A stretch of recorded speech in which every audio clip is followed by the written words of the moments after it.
Hi, this is Daniela Wolf with Bestie Life, the podcast, and this is your community to support you through the little and not so little events that make up your day-to-day life.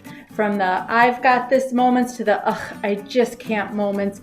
We are here to empower all women to find and develop the skills they need to find peace, balance, and the bliss in their busy. Through solo episodes as well as interviews with amazing women who share their journey and their story and how it works for you. I hope you find the inspirations to make you laugh, think, as well as maybe rethink what you thought you knew, and connect as we realize that we are all living similar ups and downs and don't have to do it alone. So excited for you to hear this episode, and thanks so much for joining me today. Hi, this is Daniela with Bestie Life, the podcast, and today I am so excited for you to meet Ange Marie. She is a money coach who is passionate about helping women to start investing in the stock market so they can build their own wealth and become financially free. From her own experience of going from 50 euros to 5 figures in her portfolio in over 18 months, she now teaches other women to do the same without any financial jargon. So I am so excited for you, Ange, to break it down, simplify it. Money is one of those areas that I think we all want to have money. We all enjoy money, but there's a lot of things we probably don't know about money. So thank you for joining us today. Yeah, I'm super excited to be here, Daniela. So thank you so much for having me today. Can you kind of back up a little bit and tell me a little bit about your background, your story, kind of what brought you to wanting to share this and do this for women? Yeah, sure. So I've come from a background where I didn't come from a lot of money. In our household, my parents used to talk about how broke we were, and I saw the misery that they had. Like, I still had a decent childhood, but they didn't really spend money. They didn't have many savings, and they definitely didn't invest. They're not financially free. So when I got started with my first job, I'd wondered about, financial independence and managing my money better. But I was so scared of the stock market, and mainly because I didn't see many women investing at all. And I would go on things like YouTube or Google, and women were talking about maybe like saving money, but nobody was talking about investing money. And it was mainly men talking about investing. So I thought it was a man's game to invest. So for 2 years, I didn't invest. I was scared. I was hesitant. I just delayed it because of that fear of whether I'm losing money, but more because of the fact that it wasn't for somebody like me. And then when I did actually start investing in 2020, I decided, actually, if, men can do it, perhaps I could do this too. And to my surprise, I was actually able to build up my portfolio in 18 months to 5 figures. And it's growing now to the point where I know I will be financially independent by my 40s, I would hope. So in a few years now. And I'm just really excited. And I love teaching women to do that, because a lot of us feel that we're stuck in our 9-to-5 jobs and we're going to have to work even past retirement just to fund our retirement and our future. But investing is really an option that can give you that freedom that you want with money. Yeah, because definitely while saving can grow, and it's a great way to do that as well, I think it's a safer game, and I know they say depending on your age and where you are in your life, when you're younger, you should start off more aggressively, which does involve investing. But I think it can be super intimidating. I know I've never personally picked where my money goes. I, have had spouses and people who have helped me do that. But I would love to know, like, what's something that you were surprised to see was simpler than you thought it was, that always seemed so complicated, or where would be like that first place to start? Yeah, definitely. So I think just general thoughts of what investing is. I don't know about you, Daniela, but I thought investing was buying and selling, like trading stocks on the stock market, like trying to find the right time to buy when it's low. Yeah. And then sell it when it's high. Blowing my mind right now, because that's all I thought it was. Exactly right. And that's what I thought it was too. So I was very much thinking, well, I'm not an expert. I'm not like I don't have like a financial degree. Who am I to do something like that? But what I actually found out from doing my research, and when I started investing myself, that there are certain investments that you can just buy and hold.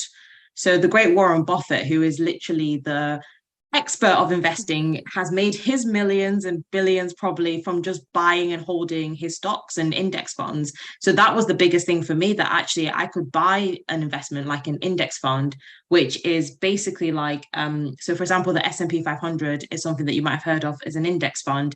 And it's instead of owning just like a share in like Apple, Tesla, Amazon, and everything like that. You can now own like the top 500 companies of the whole US market, which kind of helps you with your risk a little bit more.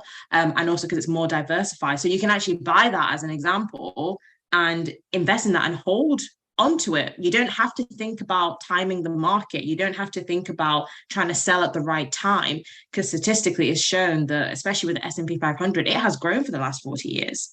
And that's just one thing. So you don't even have to spend a lot of time buying and selling stocks on the stock market. And that was the biggest surprise for me, that I could actually spend less time doing it and not getting worked up and confused by buying and selling stocks, but actually I could hold something, and that can help me build my independence with less time, which is really important for me. Right. Do you feel like it's something then you need to keep watching, or you just kind of, buy and trust that it's going in the right direction? Yeah, I definitely do look at the stock market, but I feel like if I was thrown off by everything that happens, I probably wouldn't be investing, because there's been so many lows in the last couple of years, especially in 2020. My stock portfolio was down for majority of the year, and I saw that happen. But something that I feel investing really teaches you is emotional resilience. I know that especially if you're in it for the long term, you will see your investments grow, because it's been shown statistically. So for me, I know that I don't need to worry about that I keep my emotions in check, because once my emotions get involved, then you don't really make the best decisions when you have a high emotions. So I'm just like, okay, yeah, it's gone down, that's fine. And just leave it, and now it's back up again. So it's just being that's patient. hard. That's so hard. And money definitely evokes so many emotions, whether it's from our past and our learned fears and behaviors and a way to think about money, whether it's from a scarcity place or an abundance place, whether it's a coping skill that we use, we spend to make ourselves happy, or again, whether we hold on because we're so afraid of losing, or we ignore that we even have debt and we kind of bury our head in the sand. What are some of the top mistakes that you see people make or women make when it comes to money that you would want them to start doing a little bit differently, if you could? Yeah, definitely. And it's to touch on with some of the things that you have said there. I think one of the biggest mistakes I see is people think that the beliefs that they've had are the beliefs that they're always going to have. So usually me as my own example, I genuinely thought I was so scared of being broke. That is the biggest thing for me. And I hoarded money in my bank account. I didn't do anything with it for a very long time. I didn't even save, I didn't invest. And I thought that was going to be me forever, just hoarding. But actually, when I learned that perhaps I could actually change my mindset and learn to manage my money better, to manage my money in a way that could actually do something with it, grow it. For example, help me towards my goals of like saving, for example, for my wedding that I had, or like the house that I have and things like that.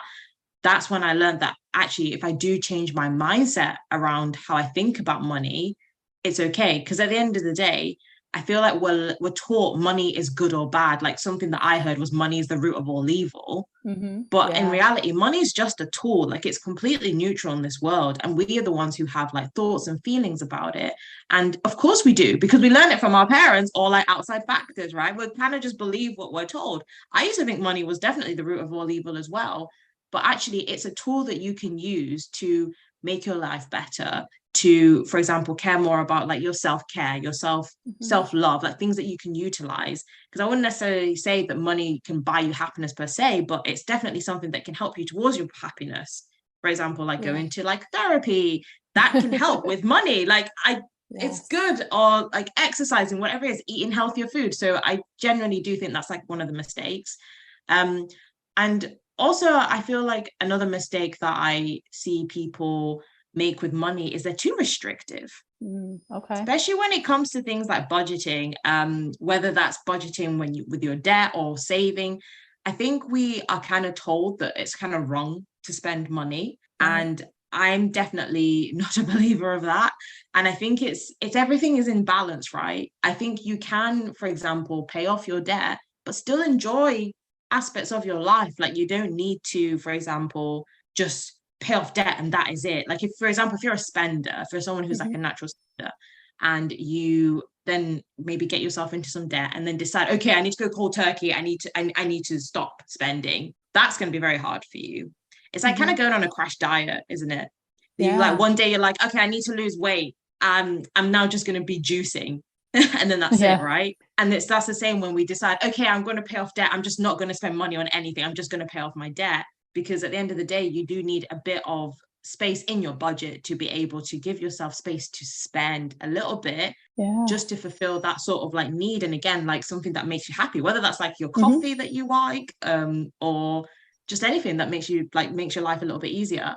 So yeah, I think those are like the two mistakes I think of, really just being a bit restrictive and not really thinking about our mindsets, and just really just not realizing how much we can actually do with money, and keeping ourselves in a box, because we can do so much with our money. And Yeah. it doesn't have to be something that we fear, but we can actually utilize it to our advantage. Yeah, no, I loved so many points that you just brought up, because definitely I talk about money as a part of our self-care, which involves our mindset. The way you talked about, the way you think about money is going to change how you feel about it and how you act when it comes to it.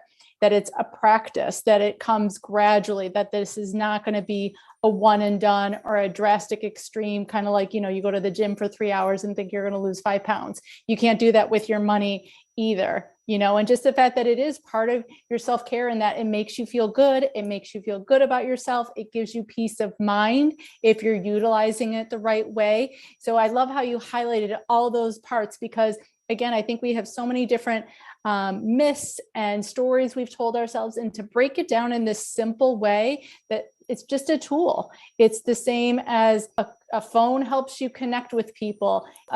Pan helps you cook dinner, and money helps you obtain these things that you want. Yeah, I love that analogy of the pan and the phone. That's definitely what money can do for you. I've never heard of that way. I might steal that way from you because it's No, really good. you literally just inspired me to say it, because when you rethink of money as just a tool, because I think we give money so much power and so much weight, that's where it keeps us up at night. It starts to control us. It causes panic and anxiety, versus, this tool that we have the choice to manipulate in a certain way. We have choices when it comes to money. Even if we don't love what they are, we still have the choices. And just being able to recognize that empowers us in a different way with how we approach it. Yeah, definitely. I couldn't agree even more, because we do have a choice. And like you said, it's not going to happen overnight. Like, I don't know how some people do come to me, like some of my clients come to me, they've done affirmations, they don't work. They've told themselves they're rich and abundant in the mirror, and it doesn't work. And yes, it doesn't work, because it's not just that. You can't tell yourself you're rich and abundant one day and then you're going to be rich and abundant the next day. It is accepting that it is a journey, and trying to enjoy your journey as much as possible, because you will get there. You just have to keep going on the journey. Right. So to share, from a self-care perspective, what are some of the things that you do then to take care of yourself, whether it's in relation to how you think about your money or how you're using your money? Like, how are you using that as self-care? Yeah, I think the biggest thing for me that has changed in terms of money has been my fitness and gym membership. So I used to go to a lot of gyms that were a bit on the cheaper end, which is absolutely fine, but they never really suited me. And I was always kind of scared to spend a bit more on a higher end gym. So when my husband goes to a higher end gym, it has a pool, it has like a sauna and a steam room, it has a swimming pool, it has all these amazing things. And I remember going to the gym with him as a guest on it before. And when I was there, I didn't feel intimidated. I felt happy in the environment, but I was very much caring about the cost and thinking, oh, it's so much money. Like I shouldn't spend this much money on a gym membership. There's all these cheaper ones there. But the thing that I decided was, for me personally, and this is another thing that a lot of people struggle with, is owning their money decisions and taking sort of like ownership of them. Like, yes, this is what I'm going to do, and not caring about the judgment, because everyone seems to judge everyone what they do about money. But I decided, actually, I am going to spend more on this gym, because one, it's convenient. My husband will take me to the gym. Also, there's nice showers, there's a steam room, there's a sauna, there's a swimming pool, and you can do all these other activities like play squash, badminton, tennis. And for me, that's important for my health, because mentally, whenever I go and do a workout, I always feel better on the inside. And no matter what's going on, I just focus on that. And for a moment, I have a bit more peace in my life. And that was really important for me to have. So that's really how I take care of myself as well. I take care of myself by going to the gym. I take care of myself by eating maybe better food, not ordering as much takeout or buying more like ready meals, but actually buying more fresh produce and stuff to cook. Again, because I want to take care of my physical body, which helps me feel better. And also I like eating, so I want to eat good stuff. But yeah, those are like the main things I really do use my money to spend time with. And the biggest thing for me is I love experiences. I love to travel. Yes, I So love to too. yeah, exactly. And I will never, I feel like at this, I just got to this point where I just like, I can't say no to a traveling opportunity, an opportunity to learn a new experience a different culture, be out of my comfort zone. And that's another thing that money gives me, is being able to have the freedom to do that. And that's because I know how to manage my money and I'm being intentional. Then I'm not spending on something that's not intentional to me, like buying the newest car, because that's not something that's intentional to me. So I think, yeah, being intentional really helps me then with my self-care and like helping me in my life and general happiness. And I love how the examples you give, because I always talk about how, as women, especially, we'll invest in our kids, we invest in things, but to really see the value in investing in ourselves, that intangibility of it, how important it is, how much of a priority we should be making it, I think is fantastic that you're embracing that and kind of showing, listen, I am investing more in my gym membership because it makes me feel good. And it's important to you because when you feel good, you're going to show up better to your husband, to your coworkers, to everybody else around you. And I think we just need to keep repeating that so that kind of everybody gets that message. Yeah, definitely. And in the future as well, I'm going to invest in therapy. I just need to find my therapist. So again, I want to invest in my mind as well, which is really important to me. So another area of self-care that I think sometimes gets overlooked is gratitude. I think we focus so much on what's next versus what we have now. And I'd love to know what are maybe the top 2 or 3 things you're the most grateful for. Yeah, this is a really good question. I like this. I'm really grateful recently of nature. I know it sounds really random, but I've been doing a lot of walking at the moment. And one of the things I've been trying to do on my walks is actually notice what's going on around me, because sometimes I have like music on, I'm listening to a podcast, so I'm very much in tune with it. But recently I've been going out without the headphones, and I've actually like seen loads of nice wildlife, and just I feel just at peace. So I feel just generally just happy that there's so many different types of animals and wildlife out there and different flowers and things going on. And I'm really lucky where I live, where there are really nice walks like that. Because again, for me, it just makes me feel at peace. So I'm really grateful for that. And a bit of a random one, very small gratitude thing. So basically, as you can tell, I'm British, I'm from the UK. I love my morning cup of tea. Okay. That is something I'm very grateful for. I just feel, again, for me, tea is something that just makes me feel a lot calmer and more relaxed. So every morning I know I'm going to make my cup of tea, and I get to sit down for a few minutes and sort of like, think about the day and what it's going to happen and kind of reflect a little bit. And then I sometimes journal as well. So yeah, I'm really grateful for that time, which I relate to having my cup of tea, where I can actually just take time out of my day just to sort of like reflect and get ready for the day. No, I love how they all have like a mindfulness connection to them. That's fantastic that you really are focusing on the present when it comes to your gratitude. So that's fantastic. So where can people find you? How can they work with you, Ange? Oh yeah, perfect. So yeah, you can find me on Instagram mainly. So my handle is at The Growth Corner UK, or you can find my podcast, Building Wealth for Women, which is on Spotify and Apple. Oh, awesome. And those links will be live in the show notes below.